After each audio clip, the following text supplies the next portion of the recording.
Ang Slam Dunk Contest, Skills Challenge at 3-point contest mangyayari February 18 PH time. Ang main event kasi nun, dunk contest pa rin, pero ang pinahype ngayon ay yung matchup ni Steph at ni Ionescu.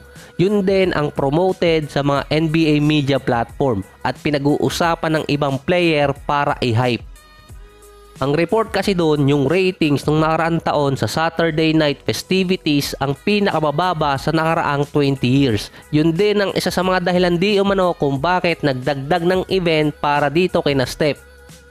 Nung last year din, pinag-uusapang palitan bilang main event yung dunk contest kasi wala na nga sumasaling star player. Mas maganda pa nga yung lineup ng 3-point contest ngayon. Base pa kay Dominic Wilkins, nung time kasi nila ni Michael Jordan kaya sila sumasali sa dunk contest ay para malaman kung sino ang mas magaling sa kanilang dalawa. Based naman kay Joe Dumars na executive ngayon ng NBA, hindi rin naman nila alam kung bakit walang gustong sumali sa dunk contest. Mas gusto rin kasi talaga ng mga fans yung biggest star ang makikipag-compete.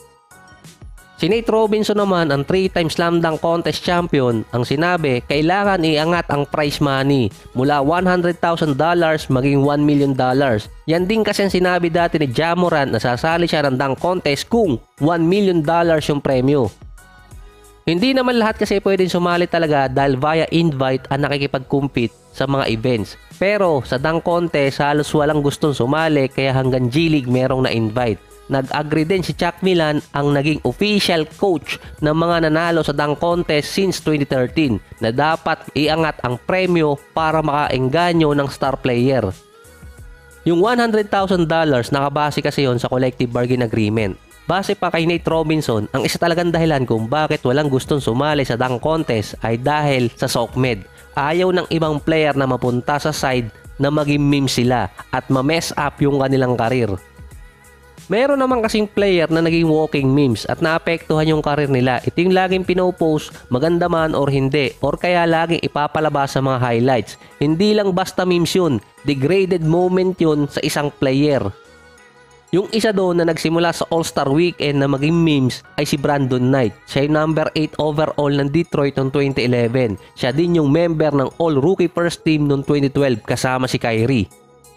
Sa second season niya sa NBA noong 2013 sa Rising Star Challenge, Team Shaq versus Team Chuck. Maalala mo kasi doon yung crossover ni Kyrie Irving na pinabagsak niya sa sahig itong si Brandon Knight. Isa yon sa best highlights dati.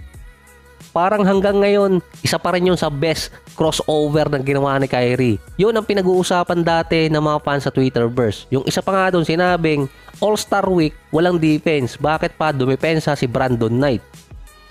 Solid season pa siya bago yung All-Star break. At halos nasa isip ng mga tao kahit matagal na ay yung crossover ni Kyrie. After nang wala pang isang buwan, nasundan nyo ng isang meme, yung dunk ni DeAndre Jordan.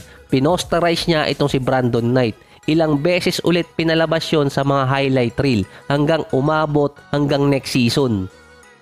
Matapos ang season ng 2013, ang ginawa ng Detroit, ginamit si Brandon Knight bilang package si Brandon Jennings. So sign and trade ang nangyari doon. Hindi talaga usual trade na tatapatan yung presyo ng isang player.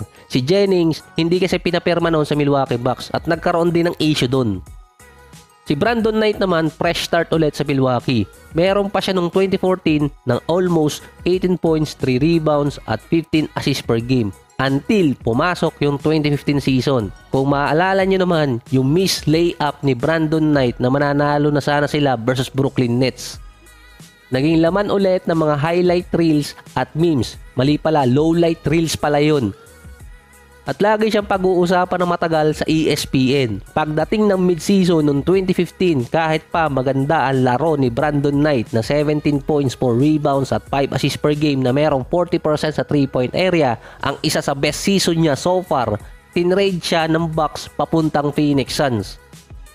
Nagkaroon siya ng dalawang good season doon hanggang sa nagpalipat-lipat na ng mga teams mula 2017 hanggang 2022. Sa 2013 All-Star Weekend, nagsimula ma-mess up yung karir niya dahil sa isang meme mula sa crossover ni Kyrie. Kaya nga noon, nagkaroon ng Brandon Nightmare na nickname itong si Brandon Knight. Kasi imbes na bangungutin yung kalaban, siya yung binabangungot.